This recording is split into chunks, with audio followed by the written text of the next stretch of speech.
Friends, welcome back to my channel. मैं शुरू करने जा रही हूँ अपने चैनल पे एक new series which will be for the career prospects and the first video today which I'm going to record is on how I got placed in Cisco and how can anyone any college student can prepare for their campus placements। इस video को पूरा and तक देखना, आपको and में ये तो समझ आ जाएगा भाई आपको प्रिपेयर क्या क्या करना है, कैसे करना है, कहाँ से पढ़ना है, क्या आपके स्टेप्स होते हैं, कैसे प्रेजेंट करना है अपने आप को, कंपनी क्या देखती है एंड आपको अपनी प्रोफाइल कैसे समझ सकते हो, आपकी किस प्रोफाइल के लिए कंपनी आ रही है, आपसे क्या एक्सपेक्ट करती है। ये सब आप एकदम इस वीडियो के एंड तक समझ जाओगे, इसलिए एंड तक देखते रहना। अगर अच्छी लग जाए तो लाइक कर देना, अगर कुछ शेयर करना चाहते हो तो कमेंट कर देना। कोई चीज़ ऐसी है जो शायद मैं नहीं बता पाई, भूल गई हूँ, तो आप मेरे से कमेंट बॉक्स में पूछ लेना, मैं उस पर ज़रूर रिप्लाई कर दूंगी, ठीक है। और अगर हेल्पफुल लगे तो सब्सक्राइब भी कर लेना, ठीक है। चलो आगे बढ़ते हैं। So let's start.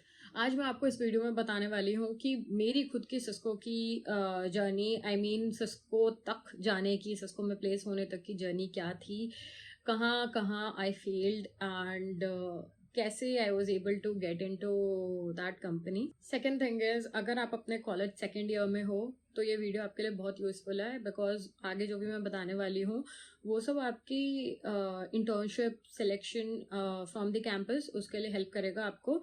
अगर आप थर्ड ईयर में हो तो डेफिनेटली आप मेन प्लेसमेंट के लिए बैठने वाले हो for a full time placement in a company and तो ये आपके लिए भी यूजफुल होने वाला है, जो भी मैं आगे स्टेप्स बताने वाली हूँ कि कैसे एक कंपनी के लिए आप अप्रोच करो और कैसे आपका सिलेक्शन बहुत ही ईजिली कैंपस के थ्रू ही हो सकता है, जिसमें बाद में आपको कहीं किसी और ऑफ कैंपस प्लेसमेंट या फिर कोई रिकमेंडेशन या इन सब तरीकों से बच सकते हो। पहले खुद की ही जो कॉलेज में कंपनीज आ रही हैं उन पे ही टारगेट कर सकते हो, and then definitely off campus भी टारगेट कर सकते हो।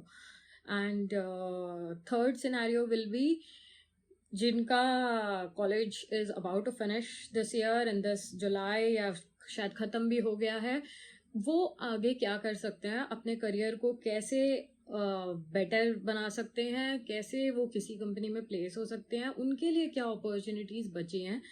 तो एक चीज़ मैं ये बोलना चाहूँगी कि इट्स नेवर टू लेट, ठीक है। आप मतलब ये मत समझना कि हाँ मेरी इंटर्नशिप मिस हो गई तो अब मैं क्या करूँगा, शायद मैं प्लेस नहीं हो पाऊंगा। Don't worry about it, okay?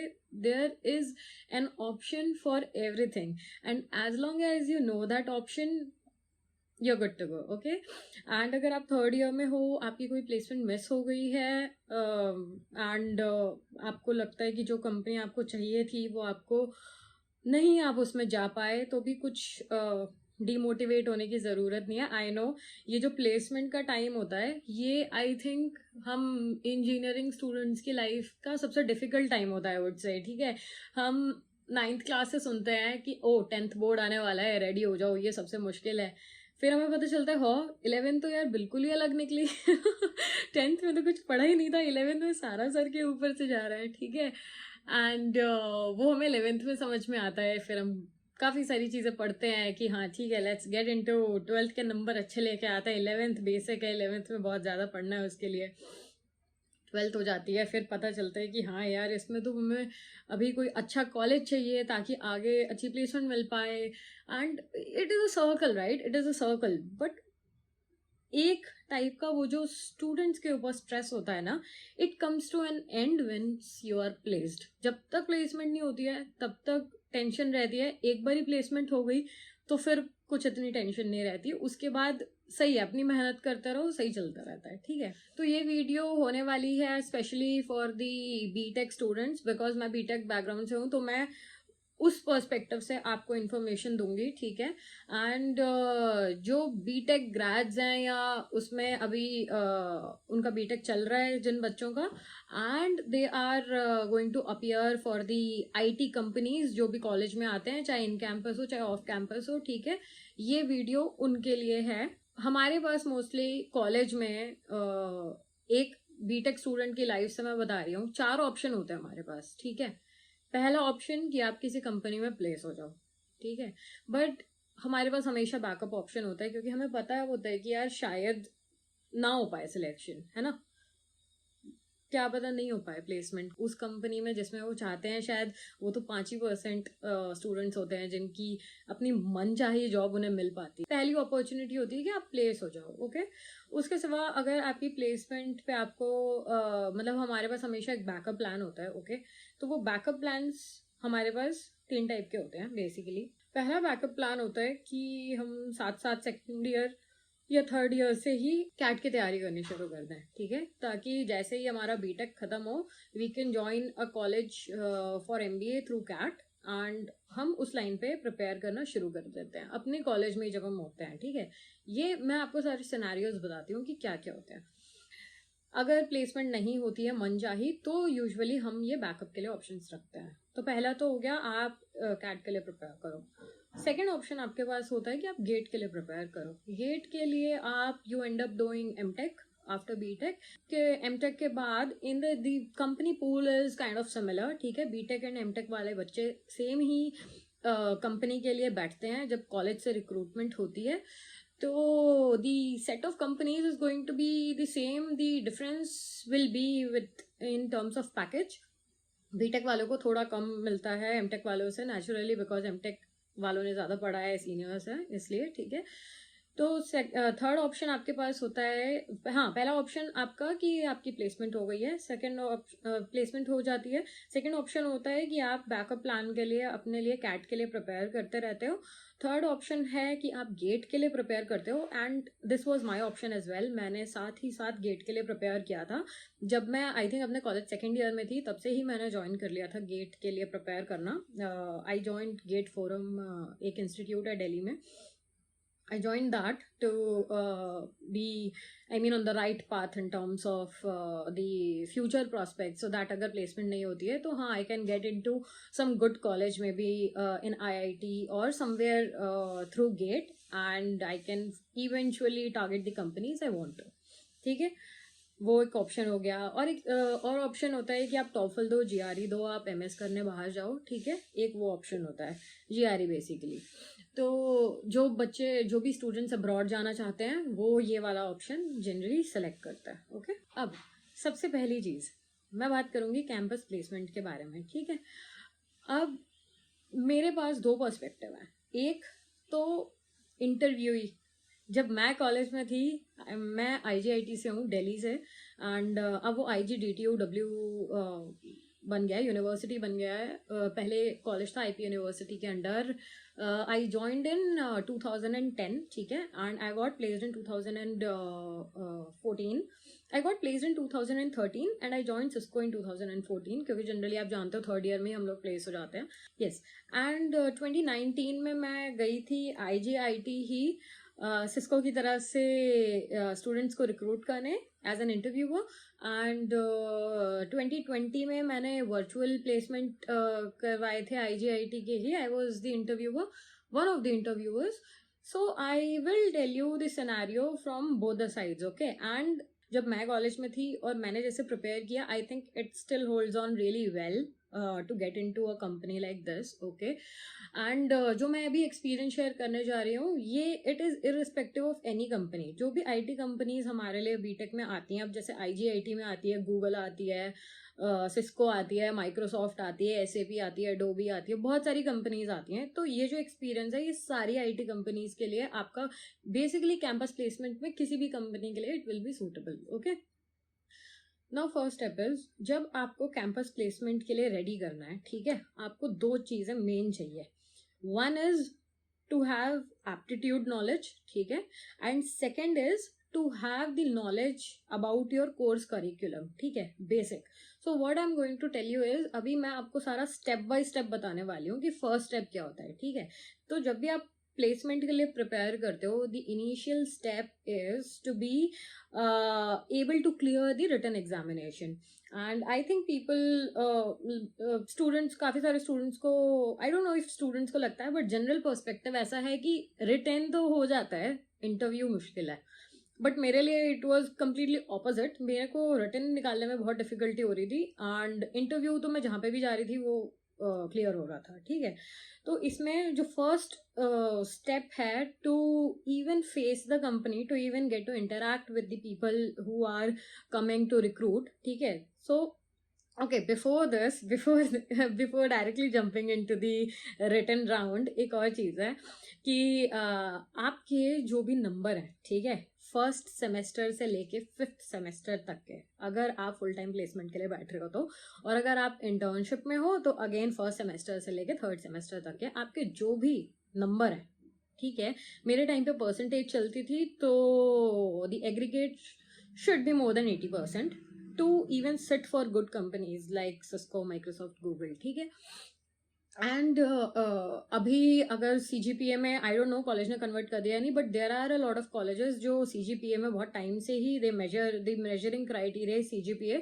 So I would recommend that अगर CGPA में हो रहा है तो इट शुड बी अबव 8 और 8.5 पॉइंटर्स, जिससे कि आप उस कंपनी के लिए एटलीस्ट बैठ पाओ, अप्लाई कर पाओ, है ना। तो उसके लिए आपका एग्रीगेट शुड बी अबव 80% और आपका जो CGPA should be above 8, okay. तो ये मेन प्री रिक्विजिट होता है किसी भी अच्छी कंपनी में बैठने के लिए, ठीक है। तो इसको मेक श्योर करना कि अगर आप आप फिफ्थ सेमेस्टर में बैठ रहे हो, मतलब अगर आप फिफ्थ सेमेस्टर में एक कंपनी के लिए बैठ रहे हो तो आप फुल टाइम एम्प्लॉयमेंट के लिए बैठ रहे हो, तो आपके फिफ्थ सेमेस्टर तक जितने भी मार्क्स हैं उनका सबका टोटल 8 या 8.5 से ज्यादा होना चाहिए। इस चीज का आप ध्यान रखना, ठीक है। सेकेंड चीज आती है, चलो हमने मान लिया कि हाँ आप 80% से ज्यादा है आपके नंबर एंड आप बैठ सकते हो कंपनी के लिए, you can appear for it, okay. Now comes the main thing, the written examination, okay. तो रिटन एग्जामिनेशन के लिए आपको ये दोनों चीजों की बहुत ज्यादा जरूरत है। One is the aptitude knowledge, second is the technical knowledge of your subject, of your course curriculum. Fifth semester तक जितना भी पढ़ा है और लेटेस्ट फिफ्थ सेमेस्टर में, फोर्थ सेमेस्टर में जो भी सब्जेक्ट्स थे उनका तो आपको डेफिनेटली बहुत ज्यादा अच्छे तरीके से टेक्निकल नॉलेज आपके पास सारी होनी चाहिए, जो भी अपने अपने बीटेक कोर्स करिकुलम में पढ़ा है, ओके। एक आता है एप्टीट्यूड। नाउ जैसे मैंने आपको बताया था 4 कैटेगरीज होती हैं। कुछ बच्चे एमटेक के लिए प्रिपेयर करते हैं, कुछ बच्चे MS के लिए करते हैं, कुछ बच्चे कैट के लिए करते हैं, ठीक है। तो ये काफ़ी डिफरेंट काइंड ऑफ पर्सपेक्टिव देता है उस स्टूडेंट को और डिफरेंट काइंड ऑफ नॉलेज भी देता है।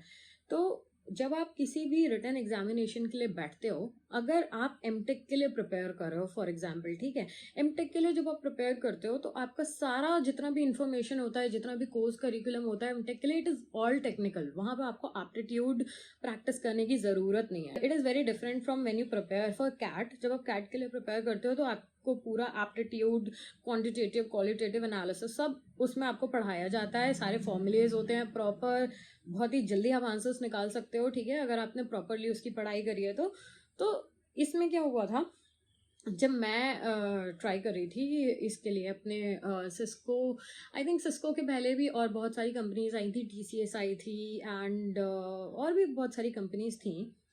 ओके, थोड़ा लग रहा है टेढ़ा हो गया मोबाइल, ओके, हाँ।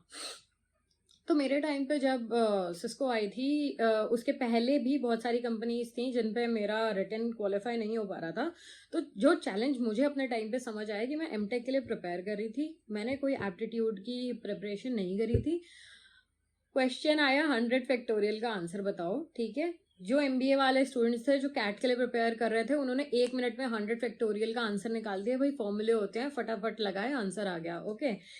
अब जो मेरे जैसे लोग थे, आई डोंट नो, मेरे जैसे आई थिंक बहुत ही कम होंगे वहाँ पे इतने ही जिनको बिल्कुल ही नहीं एप्टीट्यूड का उस टाइम पे आइडिया था। तो मेरे लिए तो 100 factorial was calculated using 100 into 99 into 98 into 97। तो जब ये ऐसा क्वेश्चन आया तो 100 इंटू 99 तक तो बहुत ईजी था, उसके बाद मुश्किल हो गया वो क्वेश्चन ठीक है। तो मुझे लगता है कि जब आप एक कॉलेज इंटरव्यू के लिए जब एक कॉलेज प्लेसमेंट के लिए प्रिपेयर करते हो, तो जो आपका जो टेक्निकल, जो आपका सबसे पहला रिटन राउंड होता है, उसके लिए आपको जो आपका कोर्स करिकुलम है, चाहे आप IT में हो, आपके पास कंप्यूटर नेटवर्क्स है, जावा है, जो भी प्रोग्रामिंग लैंग्वेज है, C है, C++ है, ठीक है, वो सब आपको परफेक्टली आना चाहिए। उसके लिए आपको पढ़ना पड़ेगा अपने कोर्स करिकुलम का, ठीक है। Apart from that prepare for aptitude also, ठीक है, क्योंकि मेरे टाइम पे क्या हुआ था, मैं आई थिंक पता नहीं कौन सी कंपनी थी, बहुत सारी थी वैसे तो जिनका मेरे से रिटर्न नहीं क्लियर हो रहा था। तो मैं अपनी एक फ्रेंड के पास गई एंड मेरी फ्रेंड उस टाइम माइक्रोसॉफ्ट में ऑलरेडी प्लेस हो गई थी मेरे कॉलेज की, एंड मेरी बहुत अच्छी फ्रेंड। मैं उसके पास गई कि यार पढ़ा तो बहुत है, टेक्निकल तो सारे ही आता है, फिर भी ये ऐसे क्वेश्चन आ जाते हैं 100 फैक्टोरियल जैसे हो ही नहीं पा रहा, ये कैसे कर लेते हैं। तो उसने बोला कि यार ऐसा कर, हम मिलते हैं संडे को एंड मैं तुझे बताती हूँ कैसे प्रिपेयर करना है एंड फिर तो देख होता है या नहीं होता है तो ट्राई कर। मैंने बोला ठीक है यार, मेरे को समझा कैसे करना है, मेरे को तो कोई आइडिया ही नहीं है इस चीज़ का। ओके, फिर मैं गई रजौरी मेट्रो स्टेशन रुको थोड़ा पीछे बैठती हूँ।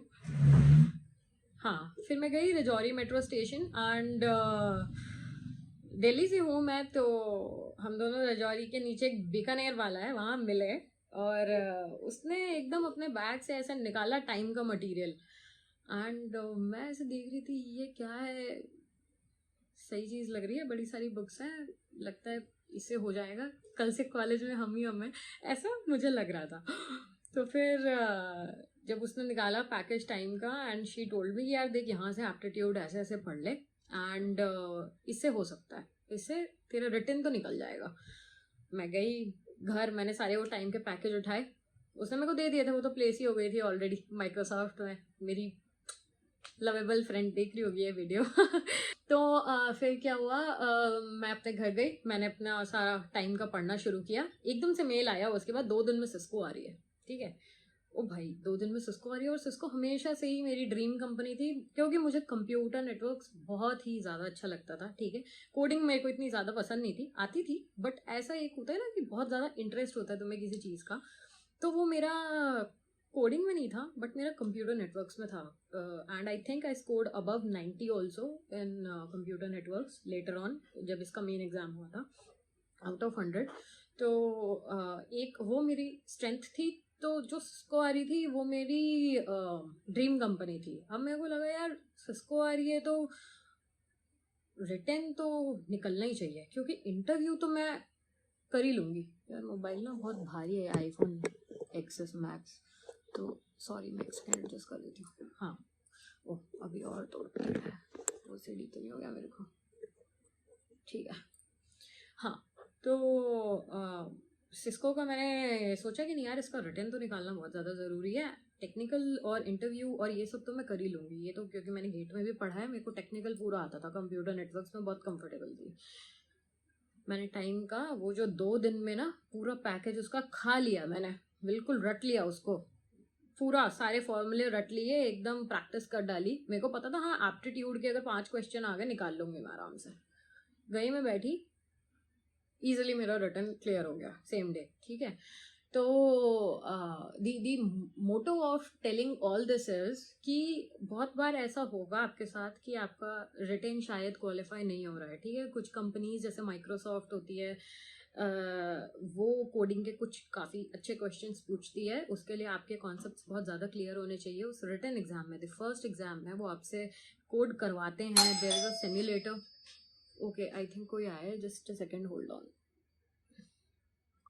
तो माइक्रोसॉफ्ट जैसे कंपनी है, ये जो कोडिंग के लिए उठाते हैं बच्चों को, ठीक है, उसमें आपकी कोडिंग के लिए वो सिमुलेटर्स वगैरह भी होते हैं उसमें, तो आपको वो जो स्टैंडर्ड कोड्स नहीं होते जैसे आप गीक्स फॉर गीक्स पे देख सकते हो, बहुत सारे क्वेश्चंस होते हैं कि हाँ भाई लिंक लिस्ट वाले क्वेश्चंस होते हैं, एंड बहुत सारे और भी कोडिंग के जो टॉप नॉच क्वेश्चंस होते हैं वो आते हैं। ठीक है, आपको अपना लॉजिक बहुत क्लियर रखना है उसके लिए। ठीक है, and you will have to code also in that. कुछ कंपनीज पूछती हैं, सिस्को नहीं पूछती, सिस्को ज़्यादातर इलेक्ट्रॉनिक्स से रिलेटेड भी पूछती है, कंप्यूटर नेटवर्क से रिलेटेड काफ़ी पूछती है, एंड एप्टीट्यूड से रिलेटेड काफ़ी पूछती है।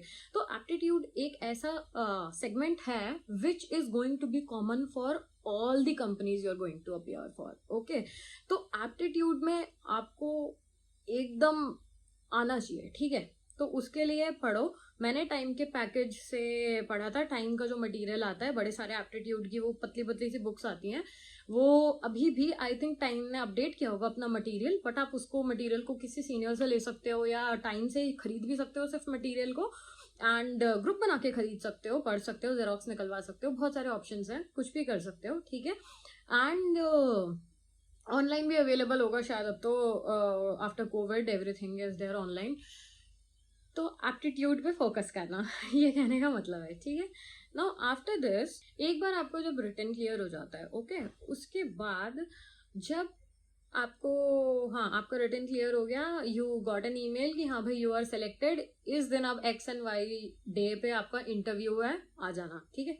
अब आता है इंटरव्यू के लिए प्रिपरेशन। इंटरव्यू के लिए प्रिपरेशन आपको, एक तो बेसिक चीज है आपका रिज्यूमे, ठीक है। काफी बार ऐसा होता है रिज्यूमे में हम 50 चीजें लिखते हैं, ठीक है। हमने फर्स्ट सेमेस्टर में कोई चीज करी होगी जो हम अपने 5th सेमेस्टर पे लिख रहे हैं, मतलब मैंने 2 साल पहले कोई चीज करी और मैं उसे अपने रिज्यूमे में लिख दिया मैंने। हाँ, उस टाइम मेरे को शायद बहुत अच्छे से आती थी, बट जब मैं इंटरव्यू के लिए अपियर करने वाली हूँ तब नहीं आती यार, मेरे को तब याद नहीं है, ठीक है। तो वो सारी चीजें नहीं लिखनी है अपने रिज्यूमे में। ऐसा कुछ भी नहीं लिखना है जो आपको आता नहीं है या जो आपको याद नहीं है, ठीक है। ये सबसे बड़ी गलती स्टूडेंट्स करते हैं, जो अपने रिज्यूमे में वो हर टाइप की कोडिंग लैंग्वेज का नाम लिख देते हैं, हर टाइप का अपना एक्सपीरियंस लिख देते हैं, right from the first sem जो भी उन्होंने किया है सब लिख देते हैं। इंटरव्यू वाले दिन तक उनको उसमें से 70% चीजें याद नहीं रहती हैं, 30% याद रहता है। इंटरव्यूअर उठाएगा आपका रिज्यूमे, उसमें से एक क्वेश्चन पूछेगा उस 70% में से जो आपको नहीं आता है, ठीक है, एंड यू आर गॉन, उसी टाइम यू आर गॉन। इसीलिए आपको अपना रिज्यूमे बहुत ही ऑनेस्टली बनाना है, ठीक है। आप चाहे उसमें एक ही चीज लिखो कि सर मेरे को सिर्फ जावा आता है, लेकिन वो आपको आना चाहिए, that is the thumb rule, okay. जब भी आप रेज्यूमे बनाते हो उसमें आपको अपनी पूरी कथा लिखने की जरूरत नहीं है कि मैंने ये भी किया, ये भी किया, ये भी किया, ये भी किया, नहीं। एक चीज जो आपको बहुत अच्छे से आती है, या it can be multiple things जो आपको बहुत अच्छे से आता है, आपको सिर्फ वही चीज अपने रिज्यूमे में लिखनी है, ठीक है। तो ये बहुत इंपॉर्टेंट है रिज्यूमे बनाने के लिए। मैंने आई थिंक लैटेक्स यूज किया था, आप लैटेक्स गूगल कर सकते हो, LATEX। मैं इस पे स्क्रीन पे शेयर भी कर दूंगी कैसा दिखता है अभी, ठीक है, आफ्टर रिकॉर्डिंग। लेटेक्स यूज कर सकते हो to prepare your resume and be very honest with whatever you are going to put inside your resume, whatever the information is. एक और रिज्यूमे में इंपॉर्टेंट एस्पेक्ट आता है आपका project, ठीक है। आपने अपने इंटर्नशिप के टाइम, आपने अपने 3rd सेम में क्या प्रोजेक्ट किया, आपने कहाँ से किया, ठीक है। मैं DRDO के थ्रू अपना प्रोजेक्ट कर पाई थी, आई हैड दैट सर्टिफिकेट। हाँ भाई, मैंने DRDO से इंटर्नशिप करी। आई नो बच्चे बड़े ज्यादा परेशान होते हैं कि यार हमें DRDO से नहीं मिल रहा, हमें यहाँ से इंटर्नशिप नहीं मिल रही, वहां से नहीं मिल रही। कोई जरूरत नहीं है, किसी भी स्टार्टअप को रीच आउट करो, कोई भी है, छोटा सा भी बिजनेस है उसको रीच आउट करो। आप कितनी बड़ी जगह से इंटर्नशिप कर रहे हो दैट डजेंट मैटर, बट आप इंटर्नशिप में कितना सीख रहे हो और आप उसको अपने रिज्यूमे में कैसे डाल रहे हो और इंटरव्यू में कैसे बता पा रहे हो, that is all matters at the end of the day. मतलब आपके जब भी इंटरव्यू की साइकिल आएगी, जिसके लिए हम पूरा अपने सारे सेमेस्टर्स पढ़ाई करते हैं इंटरव्यू के लिए, राइट, टू गेट प्लेस्ड, तो जब वो मोमेंट आएगा, आपने अपने इंटर्नशिप में क्या सीखा है वो सबसे ज्यादा इंपॉर्टेंट है। आपने कितनी बड़ी कंपनी से इंटर्नशिप करी है वो मैटर नहीं करता। उस टाइम पे जब मैं कॉलेज में थी मुझे लगता था नहीं यार, name tag should be big, DRDO से ही करनी है, तभी उनको लगेगा कि हाँ कहीं से तो करी है इसने, ऐसा मेरे को डर लग रहा था। मैंने और मेरी फ्रेंड, अगेन वही माइक्रोसॉफ्ट वाली शिविका, मैंने और शिविका ने दोनों ने अपनी इंटर्नशिप DRDO से करी थी, ठीक है। आप लोग किसी से भी कर सकते, बट वो DRDO वाले प्रोजेक्ट में हमने कुछ ज़्यादा किया नहीं था सीखने लायक, तो वो मैंने प्रोजेक्ट अपना मेन दिखाया नहीं था अपने रिज्यूमे में। मैंने एक इंस्टीट्यूट है हैकवेदा, जिससे मैंने अपना एक ऑपरेटिंग सिस्टम ऑप्टिमाइज करने का प्रोजेक्ट बनाया था, एंड वो प्रोजेक्ट मैंने मेंशन किया था अपने रिज्यूमे में, क्योंकि उसमें मैंने सीखा था। दे गेव अ सर्टिफिकेट कि हाँ भाई ये एंड ये इसने ट्रेनिंग करी है हमसे समर में, and this is the project that was given to her, and ये किया है। तो उस चीज़ का मेरे पास सर्टिफिकेट था and I attached it to my resume. Basically आपका प्रोजेक्ट बहुत इंपॉर्टेंट होता है। अपने प्रोजेक्ट में आप कहीं से भी अपना प्रोजेक्ट करो, you should be able to tell everything that you learned in that project, and क्या किया है आपने उस प्रोजेक्ट में वो आपका आना चाहिए, बहुत क्लियर होना चाहिए आपका प्रोजेक्ट का विजन भी, और आपके प्रोजेक्ट को आपने कैसे किया है, क्योंकि उन्हें एक क्वेश्चन में समझ आ जाएगा आपने काम किया है या आपने काम नहीं किया है या आप बस पागल बना रहे हो, ठीक है। समझ आ जाता है इंटरव्यूअर को बहुत जल्दी, इसलिए बी ऑनेस्ट। नाउ तो आपके रिज्यूमे में ये चीज़ मैंने बता दी कि जो भी आपकी इंफॉर्मेशन है वो ऑनेस्ट रखना, कोडिंग वाली जो भी आपको जितनी भी लैंग्वेजेस आती हैं वो लैंग्वेजेस उतनी ही लिखना, C++, जावा जो भी आता है वही लिखना, ठीक है। एंड प्रोजेक्ट मेंशन करना बहुत इंपॉर्टेंट होता है रिज्यूमे में, तो अपना जो एक प्रोजेक्ट होता है आपका 3rd सेम वाला वो ज़रूर मेंशन करना।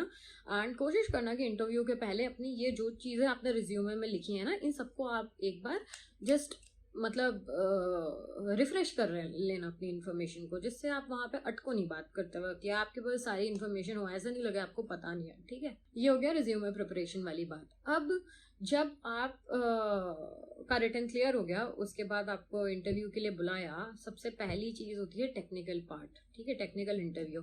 उसमें आप अपना रिज्यूमे देते हो एंड जो भी इंटरव्यूअर होता है वो आपको रिज्यूमे में देखेगा, हाँ भाई आपने ये लैंग्वेज लिखी है, ठीक है, बता दो जावा में क्या किया है। जितने भी स्टैंडर्ड क्वेश्चंस होते हैं प्रोग्रामिंग वाले वो बोलेंगे। मेरे इंटरव्यू में सिस्को में उन्होंने मेरे से सारी OSI लेयर्स पूछी थी, सिस्को का जितना भी कंप्यूटर नेटवर्क्स रिलेटेड जितना भी था वो सारा मेरा टेक्निकल इंटरव्यू में था। 40 मिनट का टेक्निकल इंटरव्यू था मेरा, जिसमें आई थिंक उन्होंने सब कुछ पूछ लिया था कंप्यूटर नेटवर्क्स का। And because that was my strength, I was able to stand in that interview for 40 minutes and मेरा उसमें क्लियर हो गया था, ठीक है। अब उस इंटरव्यू से मैंने क्या सीखा कि आपको अपनी टेक्निकल नॉलेज तो आनी ही चाहिए, but you have to focus on your language also when you are in the interview room. बाहर तो हम कैसे भी बात कर सकते हैं, ठीक है, बट जब आप अपने इंटरव्यू रूम में जा रहे हो, stick to one language, Hindi और इंग्लिश। कुछ ऐसा डिफरेंस नहीं है कि हाँ भाई इसको इंग्लिश नहीं आती, ऐसा कुछ भी नहीं है। आप हिंदी में भी अगर आपको कंटेंट आता होगा ना अपना, अगर आपको अपनी टेक्निकल नॉलेज होगी तो यू विल बी थ्रू। इसीलिए कोई भी एक लैंग्वेज जिसके साथ आप बहुत ज़्यादा कंफर्टेबल हो, मिक्स मत करना, एक ही लैंग्वेज में बात करो जाके। English preferably, because multinational companies हैं, आगे इंग्लिश में ही बात करनी है, तो प्रेफरेबली दैट। बट हाँ, इंटरव्यू के टाइम जो भी लैंग्वेज आपको ज़्यादा कंफर्टेबल है उसमें बात करना। और एनीवेज वो बाद में ग्रूम करते ही हैं सब कुछ, for language, for communication and for everything they will groom you, okay. So पहला जो हो गया टेक्निकल इंटरव्यू। टेक्निकल इंटरव्यू में यही था, आपको अपने प्रोजेक्ट का पूरा आना चाहिए, ठीक है। सेकंड इज आपको जो भी आपका कोर्स करिकुलम है वो सारा आना चाहिए। अगर आप CS से हो तो आपसे कोडिंग रिलेटेड क्वेश्चंस बहुत ज़्यादा पूछेंगे, अगर आप IT से हो तो आपसे कोडिंग भी पूछेंगे, एंड आपसे ये भी पूछेंगे, कंप्यूटर नेटवर्क्स भी पूछेंगे, सब कुछ पूछेंगे। एंड इट डिपेंड्स ऑन आप कौन सी कंपनी के लिए बैठ रहे हो एंड वो क्या प्रोफाइल दे रही है। अब जैसे सिस्को आई थी, Cisco came for 2 kind of roles and majorly every company at that time came for 2 kind of roles, even Microsoft, even other companies as well. One is services, okay, and another is IT which is coding. So and randomly bifurcation हो जाता है, आधे students को भेज दिया था coding के लिए, आधे स्टूडेंट्स को भेज दिया था सर्विसेज के लिए। तो आप कंपनी की आपकी क्या प्रोफाइल है, किस प्रोफाइल के लिए वो कंपनी आ रही है, उस प्रोफाइल के बारे में पढ़ो, जॉब रिस्पॉन्सिबिलिटीज देखो। आप प्रोफाइल ग्लासडोर पे भी देख सकते हो, ग्लासडोर का मैं अभी यहाँ पे स्क्रीन डाल दूंगी। जैसे ही आप ग्लासडोर पर जाओगे आप देखोगे बहुत सारे सेक्शंस हैं। इंटरव्यू का सेक्शन है, पे स्केल का सेक्शन है, बेनिफिट्स का सेक्शन है, कंपनी के कल्चर का है, क्या क्या रोल्स हैं, सब कुछ है। आप एक बेसिक रोल जाके सेलेक्ट करो, नेटवर्क इंजीनियर, सॉफ्टवेयर इंजीनियर, ये सारे होते हैं बेसिक रोल्स जब आप ज्वाइन करते हो किसी भी कंपनी में।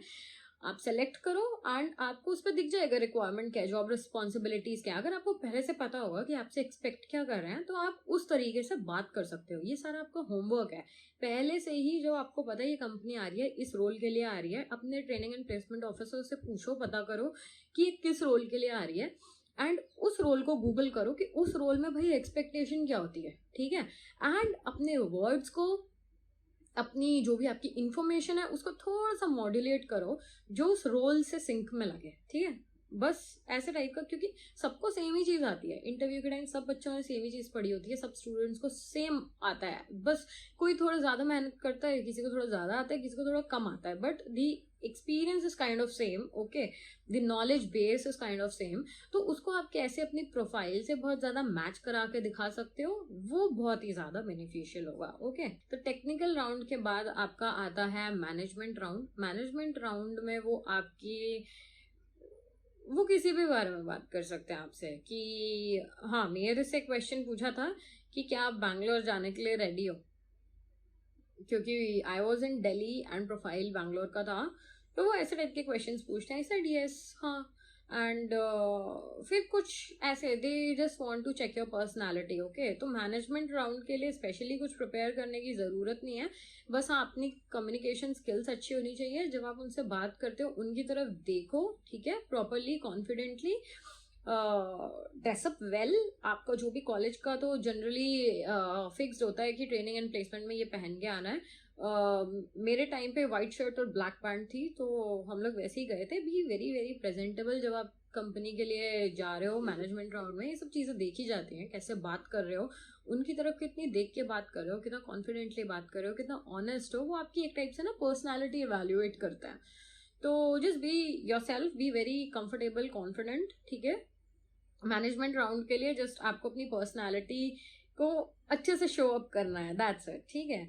एंड देन होता है एचआर राउंड। एचआर राउंड में तो बेसिकली कुछ भी नहीं होता है। एचआर राउंड में तो मेरे से वही एक ही क्वेश्चन पूछा था, बैंगलोर आओगे, and I was like yes, why not. तो एचआर में कुछ भी नहीं हुआ था, but again HR is human resources, तो the idea is same. They will again try to evaluate your personality, they will again try to see कि हाँ आप लोकेशन के साथ कंफर्टेबल हो या नहीं, आपके क्या प्लान्स हैं, क्या है, ये सब पूछ सकते हैं। तो जस्ट बी ऑनेस्ट, एंड जो भी आप बोलते हो अपने प्रोफाइल से रिलेटेड ही बोलो। जो भी आपने जॉब रिस्पॉन्सिबिलिटीज में देखा है कि उनकी रिक्वायरमेंट क्या है, उससे अलाइंड बोलो, अगर चाहते हो सेलेक्ट हो जाओ तो, ठीक है। एंड एचआर भी बहुत ही आराम से निकल जाएगा, और उसके बाद आपकी प्लेसमेंट हो जाएगी। और आई नो ये अभी जो अपना अगस्त का टाइम है, जुलाई and, it is very crucial, I know, क्योंकि मेरे कॉलेज में भी सारी कंपनीज अगस्त से ही आनी शुरू हुई थी, and there is immense pressure on students, I believe. काफ़ी बार उन्हें पता नहीं चल पाता यार मैं क्या प्रिपेयर करूँ, कैसे प्रिपेयर करूँ। एंड जब मैं रिक्रूटमेंट के लिए गई थी IGIT, तब मैंने भी स्टूडेंट से यही बोला था, अपना एक्सपीरियंस ही बताया था, एंड यही बोला था आप लोगों को ऑलरेडी आता है, ठीक है, डोंट वरी, आप लोगों को ऑलरेडी आता है, just refresh it, just clear your written exam. Interview में बिल्कुल डरना नहीं है, कॉन्फिडेंटली जितना आता है सब बोलो। अगर कोई चीज़ नहीं आती है तो मना कर दो, पागल मत बनाओ, ठीक है। बी वेरी ट्रांसपेरेंट, अगर नहीं आता है तो बोल दो ये नहीं आता है, किसी और चीज़ से पूछ लो, ठीक है। और कोई चीज़ बहुत ही स्ट्रांगली आती है तो ट्राई कर सकते हो कि आपका डिस्कशन उस टॉपिक की तरफ जाए जो आपको आता है, ठीक है, ये कर सकते हो आप। आज की वीडियो यही खत्म होती है। मैं एक और वीडियो बनाऊंगी जिसमें मैं आपको ये बताऊंगी कि एक बार जो आपकी प्लेसमेंट हो जाती है उसके बाद क्या होता है, ठीक है, क्योंकि आई थिंक ये भी एक पार्ट है जो हमें पता चल जाता है, हाँ यार चल प्लेसमेंट तो हो गई, लेकिन उसके बाद ना हमें जब तक हम कंपनी नहीं चले जाते पता ही नहीं चलता यार हो क्या रहा है लाइफ में, करना क्या है। तो इसलिए अब मेरा नेक्स्ट वीडियो आएगा, वो इस टॉपिक पे आएगा कि वंस यू आर प्लेस्ड आपको क्या करना है, ठीक है। चलो सी यू, बाय।